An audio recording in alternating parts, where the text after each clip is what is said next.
welcome to another episode this week of Work the Left Side. It's just a little cheeky bonus for you all. It's to do with wrestlers on Netflix. Obviously, anybody who caught the interview, I got the pleasure of talking to Al Snow and Doug Basham recently, and yes, I have watched the series. I'm obviously joined by Mr. AEW, who is this week will be Mr. OVW. Greetings, James. So yeah, we're just going to record a little episode and just talk about it. Obviously, if you have watched it, let us know what you think in the comment. If you haven't watched it, hopefully this episode will persuade you to watch it, because I am a big fan of it. I believe Ash enjoyed it as well, but we will find out throughout this episode. Certainly did, yeah. Dude, yes, obviously, welcome. Hello. You yeah, so Wrestlers on Netflix. Obviously, it was kind of a bold move, you know, for something like anything wrestling related to go onto a mainstream sort of a Netflix or an Amazon or anything like that. It's a very niche market, so I can't think of that takes balls to to put something out to the general public. Yeah, for sure. It's always nice to see something wrestling centric that's not just like a wrestling show, like a docu-series and dark side of the ring, but I suppose that's highlighting kind of negative stuff and just bits and pieces that kind of shine a light on other companies and what's going on. And it's just nice to see, to be honest with you. So I was very happy when I saw the trailer get posted up a little while ago, and then lo and behold, we ended up having Mr. Snow and Mr. Basham on the actual show. So that was incredible.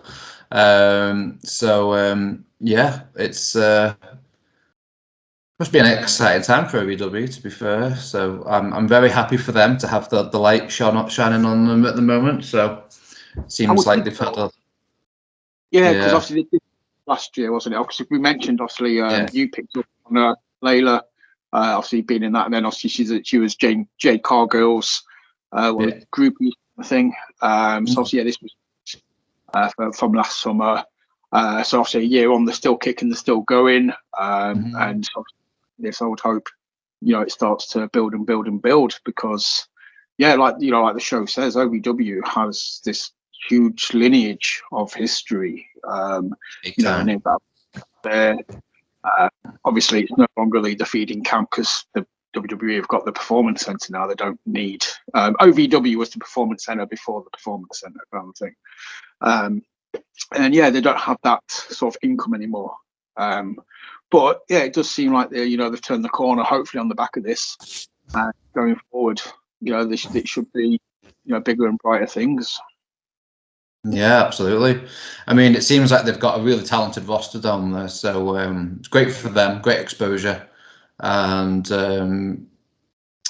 it's always interesting seeing like backstage stuff to do with wrestling. Obviously, it's all like kind of overly dramatized and stuff, because that's just the nature of those kinds of shows and stuff. But it is always interesting, like seeing conversations that are held backstage, like what are these guys going to do, what feud, what's the angle of the match, and what title changes and all that kind of stuff. And I do find it all quite fascinating. And then obviously there's the money side to it all as well, which is obviously an entirely different conversation.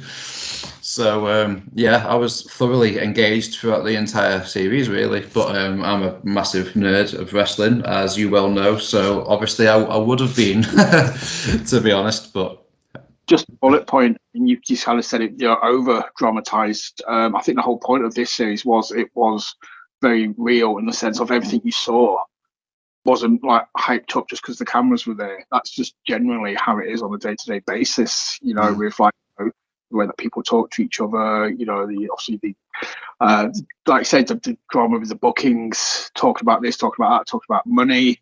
I just think it's very much, whether the cameras there or weren't there, things would have played out the same kind of thing. I think they tried to keep it as real as possible, and that's what I liked about it as well, kind of thing. It just seemed very genuine, and I mean, obviously, you got treated to we know now more about the OVW roster from the OGs like Cash Flow, it's Mr. Spectacular, obviously, you know, the champ or former champ Shearer. What kind of TNA fans. It took me a few moments to actually clock it was that Shearer, because he had shorter hair, like a beard when he was in TNA, and I just didn't clock him at first. And then obviously when they kind of did the Shearer episode and it focused on him and it showed you his debut in TNA, I was like, oh, yes, of course, that's it. Yeah. It's nice to know that he's, you know, still kicking about, and you know, the dude's an absolute unit. He looks the business. Yeah, man, he's a specimen, really, isn't he? Like big boy. He's got the look for sure. It's quite funny actually, because it was only a few months ago that I just thought to myself, Jesse Goddard, where did that guy go to? And then I go on his Instagram and OVW. I was like, all right, cool. And then like literally about maybe a month, maybe two later, like this wrestler's TV show was announced, and it was all OVW centric. So like, it was a bit funny timing for me to just kind of have a random thought about whatever happened to Mr. Spectacular, and like there he is, and yeah, he's doing well down there. So it was just nice to kind of, you know, be see old face.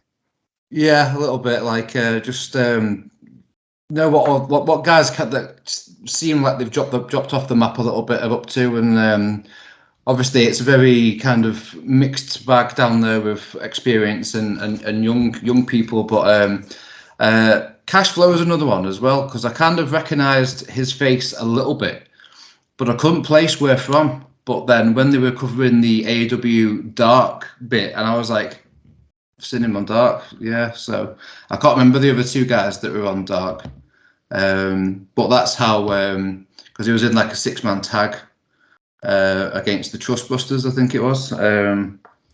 But yeah, that's how Layla Gray came to get signed to AEW. But it seems like she's back there. I don't know whether she's still under AEW contract or what, but yeah, it seems like a very cool place to hone your trade or share your experience and stuff. That's it as well, because obviously I know it was nice to, obviously we all kind of knew Al Snow, you know, big name, probably the gruffest voice that I've ever spoken to in my life. You know, I was so impressed with Doug as well, you know, sort of seeing him in the backstage bits, finding out that he was head trainer there. I mean, that's nothing, you know, that's no small accomplishment, you know, being head trainer at OVW kind of thing, being Al's right-hand man and trusted by one of the greatest minds in wrestling to be trainer. Yeah, I thought Doug was very cool in that. Yeah, he gave off good vibes. He always tried to kind of be the mediator in kind of, you know, when there was, is it Matt, the owner? Matt, his name was Matt. Him and Al were butting heads in the early episodes, and then Doug was trying to play the mediator and stuff. But yeah, he always gave off like he was just there to have a good time and make sure everyone else had a good time, kind of thing. So you do need those people. But yeah, like Al Snow's just deadpan face, like there's no emotion. I don't think he showed emotion till the very last episode, and he wasn't even like doing anything like OVW like to begin with in the episode. But then you do get a smile from him at the end. But yeah, just completely serious face. They could even mention that one of the episodes, don't they? Kind of thing, like I said, the guy who owns it, Matt, was just kind of like, I just want, like, you know, Al to smile at me once, or, you know, just to sort of say like, oh, good job, kind of thing. Yeah. But yeah, you know, very stoned face, happy, sad. Who knows? I love the relationship between Shearer and Al. You could kind of see, you know, that kind of, with Al being the man that he is, the trust that he had in Shearer, but also the concern. Like when Shearer had to drop the belt, you know, what effect it would have on him, kind of thing. You know, it's either going to make him or break. But I would just be like, I trust you, you're my guy, you know. And Shearer just being the absolute gentleman, just, you know, be like, yes sir, love you sir, you know, thank you. Yeah, respect. It's nice to see people have that kind of relationship with the boss, I suppose, isn't it? Like, because for a lot of years we've kind of become accustomed to a certain company and a certain boss just being an absolute arse to a lot of people. But that's another conversation for another episode. So it is refreshing to see people working closely with each other and just being there for each other on a human level, and just be nice. Like, if you treat people well, then you get the best out of them, surely. You would think so. And don't make them puke into a bucket. It's gotta puke. Anyway. Always throughout the series is Holly Hood, Haley J, and obviously her mum. The death match they have is just surreal. It's just, we've all got parents, or we've all got kids. I just can't even imagine doing that to like my kid or my parent. It's unreal. Give it a few more years, see what happens. when puberty hits and he starts arguing back. But yeah, fair play. Like that match looked absolutely brutal. But again, it's like taking that bit of real life and adding it into the story that just made it extra holy shit kind of thing. So yeah, it was good. I was very, very impressed with Holly Hood. I thought, obviously they knew what they was doing when they kind of made her one of the focal points of the series. She had a story to tell, she had a background, she had like an origin to the story. But you could kind of see when she was out in front of the audience that straight away she kind of had them in the palm of her hand kind of thing. She could make the fans react, and she was just very, very good at what she did. But then on the flip side, her boyfriend, or her Darkstorm. Yeah, Darkstorm. He, again, I don't know how it's ended in X, Y, and Z, but there's a few moments where he came across as very shady. Just his whole outlook on women's wrestling as a whole as well was just like, dude, seriously? Yeah, green-eyed monster, very much. Yeah, which he said outrightly in the series, because he'd been busting his ass for 20 years or something, and he's never really hit the heights that he could have for whatever reason. And then Haley J's never really shown any interest in it, but then suddenly has, and it's clicked into gear for her very quickly. But as you say, she's got a story, she's real, and she's got a look that you remember and stuff. So yeah, the guy's undercut and beard is terrible with the lines and stuff. So yeah, but that's just my personal opinion. But yeah, anyway. As well, yeah. So obviously the main focal points of the series were obviously, like you say, Holly Hood, Shearer, Cash Flow got a lot of TV time, which I thought was very cool. Her guy, that's been around as long as he's been, still doing what he's doing, and yeah, I always kind of enjoyed seeing Cash Flow on the screen. I thought he just kind of demanded my attention. Yeah, seems like an absolute dude, doesn't he? Like, he just is there for anybody that needs help. And that's exactly what you need. Like, he's probably the most prominent leader in their entire locker room. Been there, done it. Got the t-shirt, all that cliche stuff. But yeah, top man. Yeah, I definitely agree with that, and happy that you got that AEW sort of moment and stuff. It's not even a beef. I'm just kind of puzzled by it. But again, I'm not. Red Whiteley did a banging job. Obviously, everybody involved did a banging job. As a fan, part of me was just like, I want to see more Mr. Spectacular. I know he's got a story to tell. I know he's got an origin.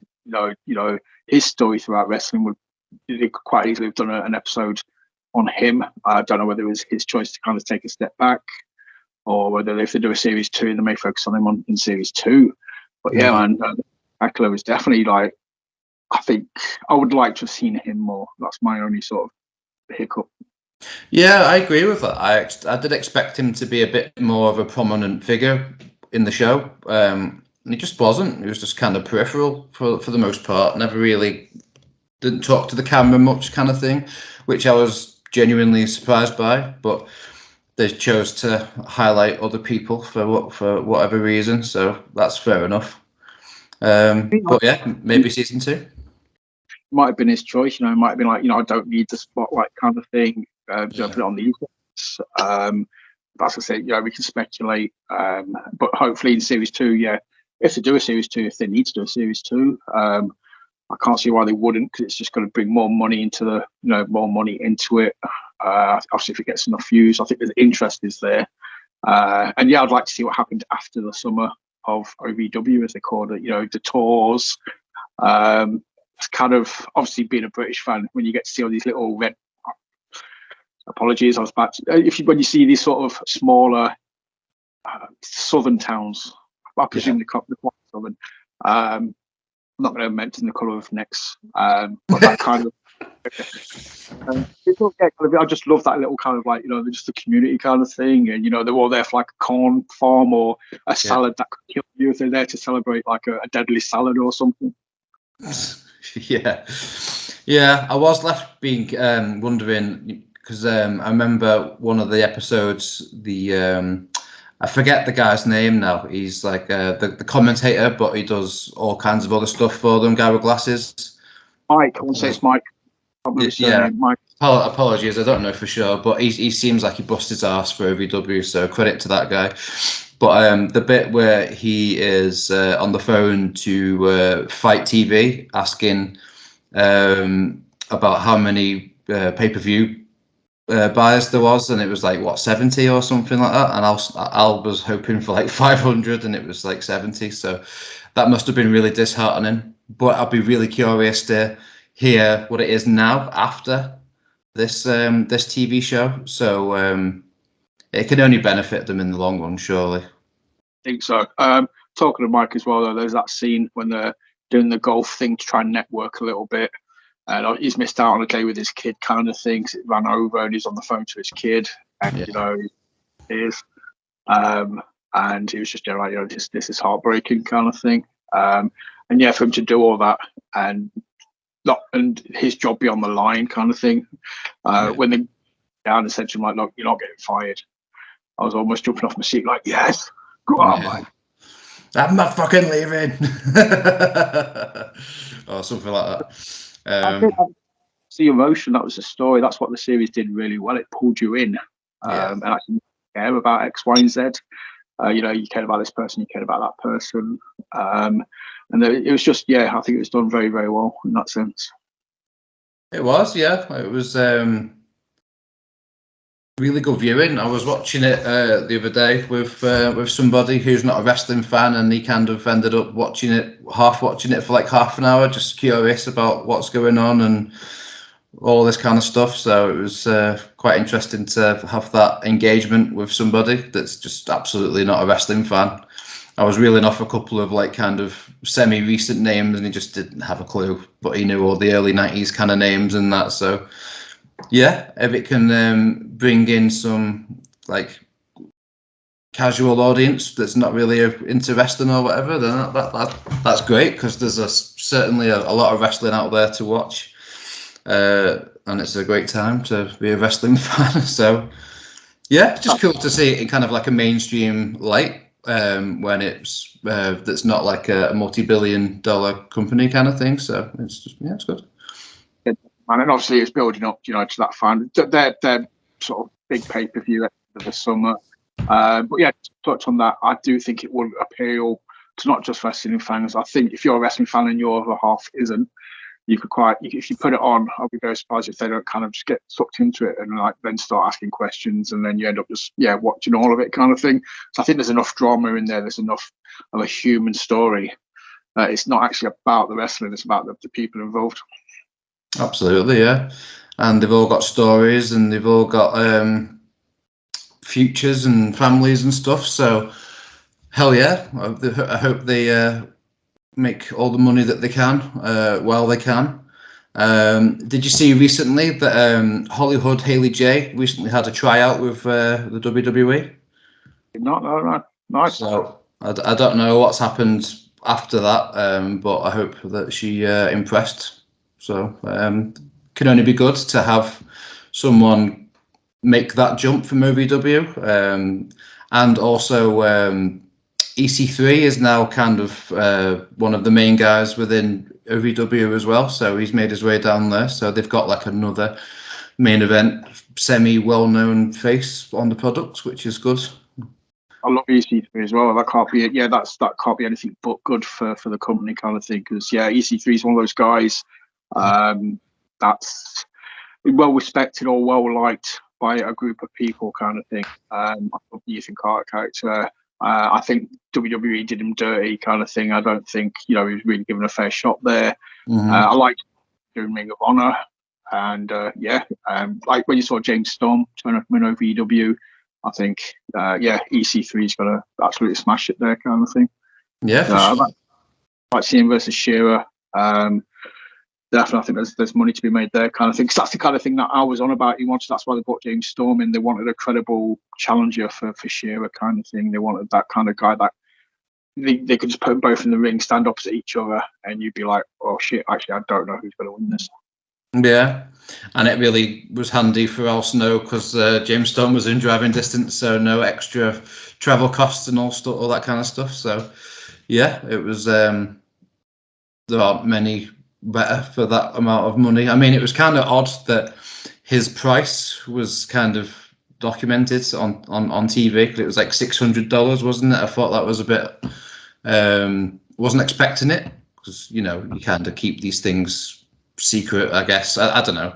It's not for us to know. It's the business side for the business people kind of thing. So I was a bit surprised by that, but yeah, you're not going to get many better wrestlers for that amount of money, in my opinion. Probably can't one hand on one finger or 0 fingers. But yeah, that must be, that did shock me when you found out how much the guy was getting paid, because obviously as fans, we speculate and we're like, I don't know, in my head I'm always like, oh, these guys thousands, kind of thing. I know it's probably obviously, and then you find out, some guys get paid 50 quid for one night to work, and it's like, oh, they have to get paid at all, kind of thing. So yeah, that's the one bit of kayfabe that I still like. I don't want to know how much these guys, get. To me, these guys are stars. No matter what level they're working, in my head, these guys are getting paid thousands, and they earn, they deserve every penny of it, kind of thing. Mm-hmm. Yeah, there's peeling back the curtain, and then there's some things that I just don't want to know, kind of thing, and that's one of those things. But it is interesting. I do wonder sometimes what everyone earns, but like, I'd rather not know. Well, obviously, as British fans, these guys come over here and you start thinking, how much more are they getting than our guys, and X, Y, and Z, and but then again, that's something completely different. But then obviously, the series was building to the final show. Like I sort of say, they wanted it like their Mania. They wanted that big moment. Obviously, getting Al to come back to the ring, really, won't he? Seeing Al in training was an absolute bleed. Dude's a unit, man. When you see him training, dude. Yeah. And then obviously in a tag match with Doug, and you get that moment at the end when you see him in the ring. They're going at it. Al still looks like, obviously, the fans are chanting, "You've still got it." It's like, never lost it. And seeing him in Doug, and obviously, Doug actually getting the 1, 2, 3. Yeah, he looked ace, didn't he? Like he literally never hadn't missed a day whatsoever. So that was a cool little callback, and it was nice to see Al getting his flowers as well. Obviously, like he was a lower mid carder on WWE, but like he's memorable, so very memorable. With the "Help Me" written on his head and the fucking mannequin head. Like, what does everybody want? The head. I liked how he kind of addressed that and been like, look, if I could do it all again, maybe I would have done some things differently.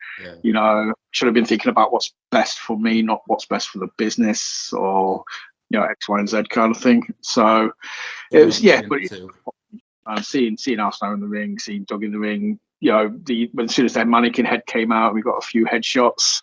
Man, huge. And then just seeing them all stood around afterwards talking and just having a laugh. And just that sense of accomplishment.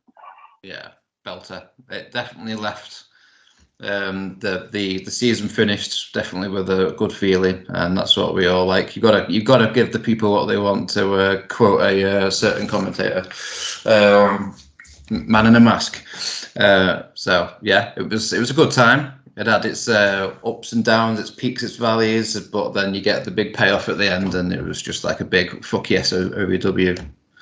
And I'm sure at some point, like you said in the trailer, wrestling is just about good storytelling, and for me, this series embodied that with just good storytelling. The story of OVW itself is a great story, and the characters, not the characters, just the people they used, and the stories told within stories. I was just highly impressed by it. I'm going to watch it again at some point very soon. Cool. I think it's going to be one that gets watched a few times just to sort of pick up on stuff that maybe I missed first time round, because there's lots of stuff going on. So it is one of those ones where you can watch it once, digest it, watch it again, and you'll pick up things and just like, okay, I missed that first time. Awesome. But yeah, I just think it's got a start, it's got its middle, and it's got its end, and it's all wrapped up very nicely in just a very nice warm package that leaves you very happy by the end. With a little bow on top. A little bow and a cherry. And a mannequin head.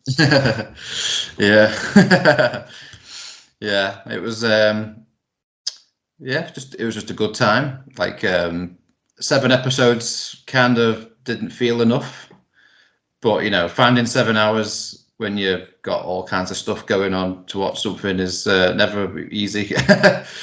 Especially when it's something that nobody else in the household wants to watch particularly, so you've just got to find the time when you can. Very lucky, because I just had the day of it to myself on the way it dropped, so I literally got up and I watched it all in one day. So I was very lucky in the sense of, I could just literally go. But that's a good thing as well, because I didn't, at no point did I get bored. I didn't want to turn it off. I didn't want to be like, right, okay, that's enough for today, I'll watch it tomorrow. I was like, no, next episode, which is one of the big, it's a huge compliment when it comes to a series, especially nowadays. They held the audience's attention, and I was waiting. I just wanted to watch the next episode and then the next episode after that. Yeah, it's always the best way to do. Just leave you wanting more and stuff. So yeah, the drama between Matt and Al, what's going to go on there, like Holly Hudley, Haley J, she's a bit of a renegade. What's she going to do next? And Shira, oh God, his injury, is he okay? All these things. Last thing we'll talk about then is obviously, the main man, the owner, the evolution of Matt. I think that kind of played out very well. Sort of obviously documented, him and Al butting heads at the start, kind of going into it with a very sort of, I am the boss, you will do as I say attitude. Then kind of over time realizing that's not going to work in a wrestling environment. You can't talk to these. You have to talk to them as like you're all part of the family. And then kind of like the last conversation that him and Al had, they felt more like they was just equals, and he was talking to Al as an equal more than I am your boss. Yeah, for sure. As somebody that didn't really know how the business worked, he had to learn. And I had to learn how to work with him as well. The seizure that he had, that was really like sobering. Like, wow, this guy's really, really stressed and pouring himself into trying to fix OVW as well as he can. So that was a holy shit moment. But it seemed to be after then that he kind of seemed to click more with Al Snow and the rest of the team and stuff, and so worked out in the end. Definitely. So obviously, if you haven't gone, we both thoroughly enjoyed this. I would highly recommend it.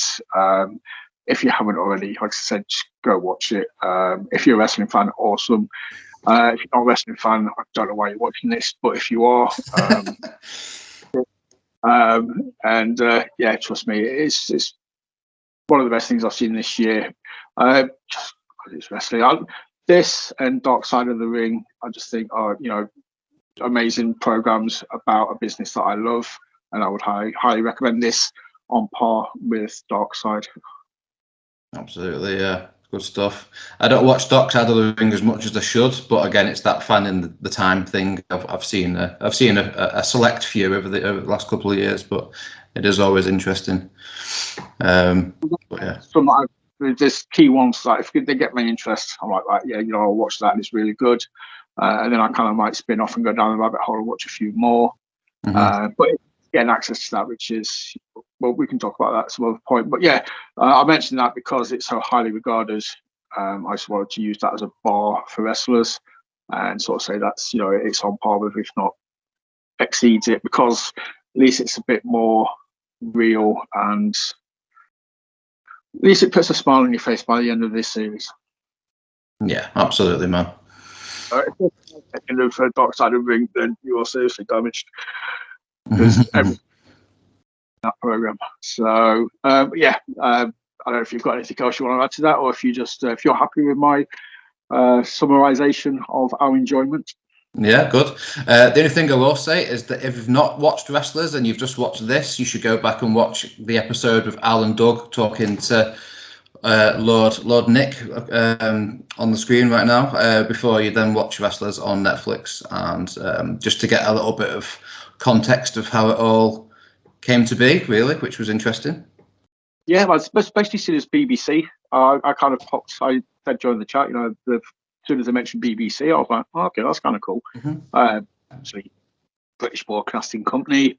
It's just nice to know that we have an interest. I think British people have of wrestling on par with Americans, kind of thing. I think wrestling was obviously a huge thing over here. We talked about it on that episode, and yeah, I just like the fact that we're still involved and wrestling matters. And yeah, the BBC helped get this off the floor. Yeah, good stuff. It's worth my TV license just for this one. The what? I don't know what that is, Nick. I don't know what you're talking about. But yeah, dude, thank you so much for talking to me. Obviously, socials. If you're not following us on Insta, Ash will give you the details because he is the man, the face that runs the place, and some stories. Everything that goes up on Insta is this man's handiwork. So yeah, have a look. Yeah, where can they find it? So the Work the Left Side Instagram is at WTLS316.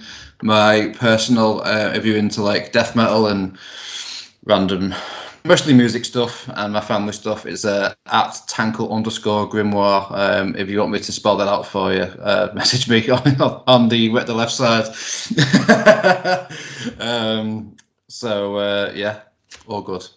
That's it. So obviously we're on Twitter at WTLS420, and on TikTok as well, WTLS420, and just use that to highlight upcoming shows, make little promo videos, highlighting the matches that are coming up on shows, and just making highlight videos of shows that I've been to.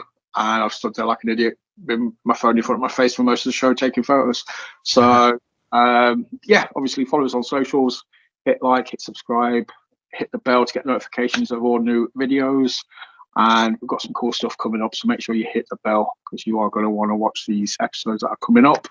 And talking of OVW, I've got Nikki Nitro coming up very soon, who may be on her way there.